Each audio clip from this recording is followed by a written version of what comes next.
Assalamualaikum warahmatullahi wabarakatuh. Perkenalkan, nama saya Mas Ria, mahasiswi Prodi Pendidikan Anak Usia Dini dengan NIM 24272220065 di Perguruan Tinggi STAI Muafi Sampang.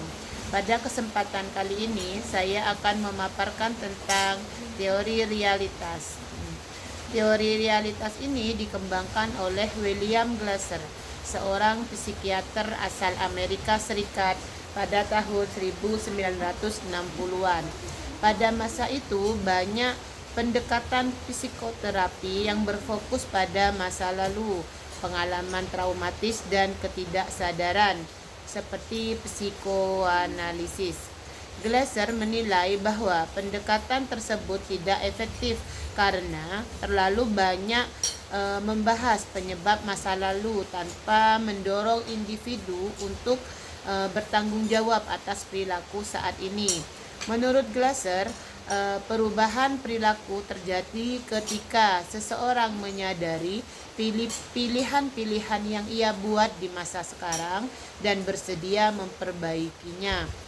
Oleh karena itu, ia mengembangkan realitis terapi, sebuah terapi yang berfokus pada tanggung jawab pribadi, hubungan yang bermakna, dan pengambilan keputusan sadar.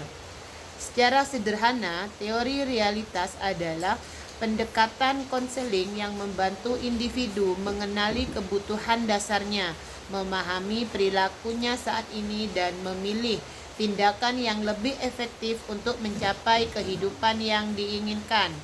Teori ini menekankan bahwa kita tidak dapat mengontrol orang lain, tetapi kita dapat mengontrol pilihan dan tindakan kita sendiri. Artinya, kebahagiaan dan keberhasilan hidup seseorang sangat tergantung pada pilihan-pilihan yang ia buat, bukan pada keadaan atau orang lain.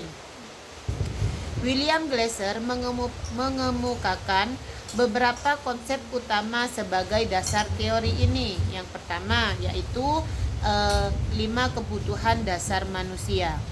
Menurut Glasser, semua perilaku manusia merupakan upaya untuk memenuhi kebutuhan 5 dasar, yaitu yang pertama, kebutuhan bertahan hidup antara meliputi makan, minum, tempat tinggal, rasa aman, dan kesehatan. Yang kedua yaitu kebutuhan cinta dan rasa memiliki, yang meliputi kebutuhan untuk dicintai, diterima, dan menjalin hubungan yang hangat dengan orang lain. Yang ketiga yaitu kebutuhan kekuasaan atau penghargaan, yang meliputi keinginan untuk dihargai, diakui, dan memiliki prestasi.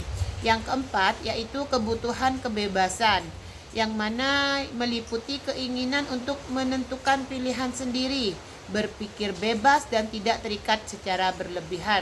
Sedangkan yang kelima yaitu kebutuhan kesenangan, meliputi kebutuhan untuk bermain, tertawa, dan menikmati hidup.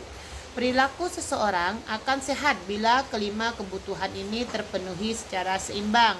Sebaliknya, bila salah satu kebutuhan tidak terpenuhi, seseorang dapat mengalami stres, frustasi, atau perilaku menyimpang. Yang kedua yaitu perilaku total. Glasser menjelaskan bahwa setiap perilaku manusia terdiri dari 4 komponen yang saling berhubungan, yaitu tindakan, berpikir, perasaan, dan fisiologi. Menurutnya, 2 komponen pertama yaitu tindakan dan berpikir dapat kita kendalikan langsung, sedangkan 2 sisanya yaitu perasaan dan fisiologi adalah akibat dari tindakan dan pikiran kita. Contohnya, jika kita memilih berpikir positif dan bertindak aktif, maka perasaan dan kondisi tubuh kita juga akan lebih baik. Yang ketiga yaitu kontrol internal. Teori realitas didasarkan pada konsep kontrol internal. Glasser menolak ide bahwa perilaku manusia dikendalikan oleh faktor eksternal seperti orang lain atau lingkungan. Sebaliknya, ia menegaskan bahwa setiap individu memiliki kendali penuh atas pilihannya sendiri. Oleh karena itu, terapi realitas berfokus membantu seseorang untuk mengambil tanggung jawab atas keputusan yang ia buat, bukan menyalahkan pihak lain. Kenyataan yang keempat yaitu kenyataan dan persepsi. Menurut Glasser, setiap orang memiliki world of quality atau dunia persepsi pribadinya, yaitu cara individu memandang dunia dan menentukan apa yang dianggap penting dan bermakna. Masalah sering timbul ketika dunia nyata tidak sesuai dengan dunia persepsi seseorang. Tugas konselor adalah membantu individu menyadari perbedaan antara realitas dan persepsinya sendiri, lalu membantu menyesuaikan perilaku agar lebih realistis. Tujuan utama teori realitas adalah membantu individu untuk mengambil tanggung jawab atas perilakunya sendiri. Yang kedua yaitu membuat pilihan yang lebih efektif dalam memenuhi kebutuhan dasar. Yang ketiga yaitu membangun hubungan yang bermakna dengan orang lain. Yang keempat, meningkatkan kesadaran diri dan kontrol diri. Yang kelima, menciptakan kehidupan yang lebih realistis dan memuaskan. Glasser percaya bahwa hubungan yang bermakna adalah kunci utama kesehatan mental. Sebagian besar gangguan psikologis muncul karena seseorang gagal membangun hubungan yang positif dan saling menghargai. Beberapa prinsip utama dalam teori ini antara lain, yang pertama, fokus pada saat ini bukan masa lalu. Terapi ini tidak membahas siapa yang salah, tetapi apa yang bisa diperbaiki sekarang. Yang kedua, menekankan tanggung jawab pribadi. Pada terapi ini, individu didorong untuk berhenti menyalahkan orang lain dan mulai mengubah dirinya sendiri menjadi pribadi yang lebih baik. Yang ketiga yaitu memandang perilaku sebagai pilihan, yang mana semua yang kita lakukan adalah hasil dari keputusan yang kita ambil, baik disadari maupun tidak. Yang keempat, hubungan sebagai dasar perubahan. Terapi hanya akan berhasil jika ada hubungan saling percaya antara konselor dan klien. Yang kelima, yaitu penolakan terhadap label penyakit mental. Glasser menolak pandangan bahwa masalah perilaku adalah penyakit medis. Ia melihatnya sebagai ketidakmampuan memenuhi kebutuhan dasar dan dengan cara yang sehat. Dalam prakteknya, terapi realitas biasanya menggunakan pendekatan WDEP system yang dikembangkan oleh Robert Boulding sebagai penerapan praktis dari teori Glasser. WDEP adalah singkatan dari W1.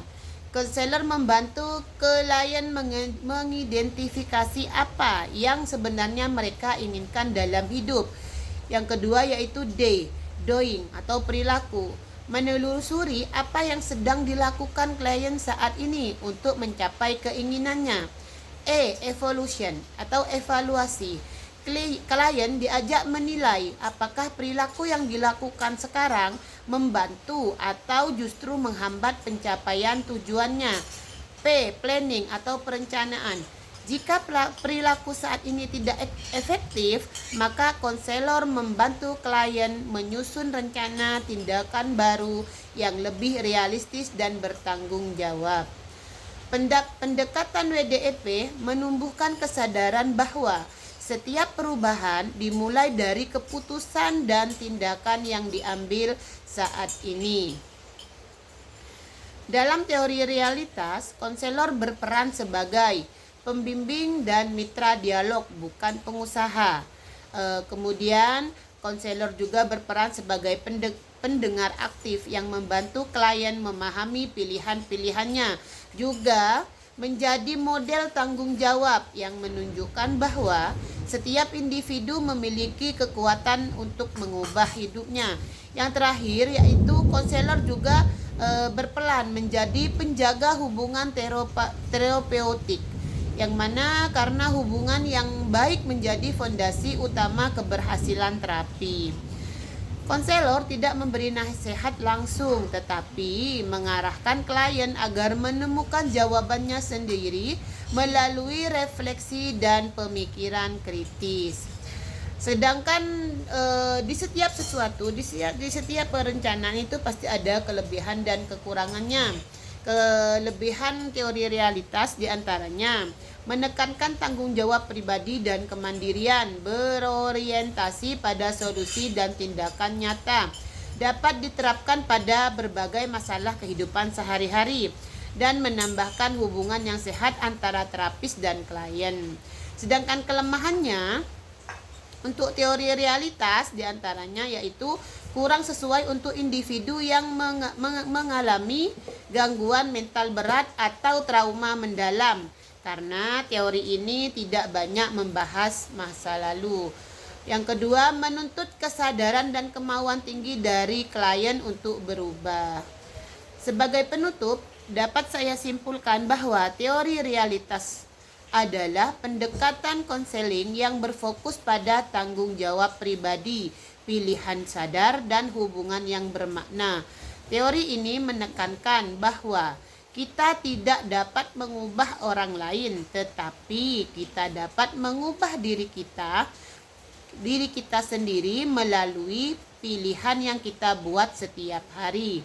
Dengan memahami kebutuhan dasar manusia, berpikir realistis, dan mengambil tanggung jawab penuh atas perilaku, seseorang dapat mencapai kehidupan yang lebih sehat, bahagia, dan bermakna. Terima kasih, demikian pemaparan dari saya. Wassalamualaikum warahmatullahi wabarakatuh.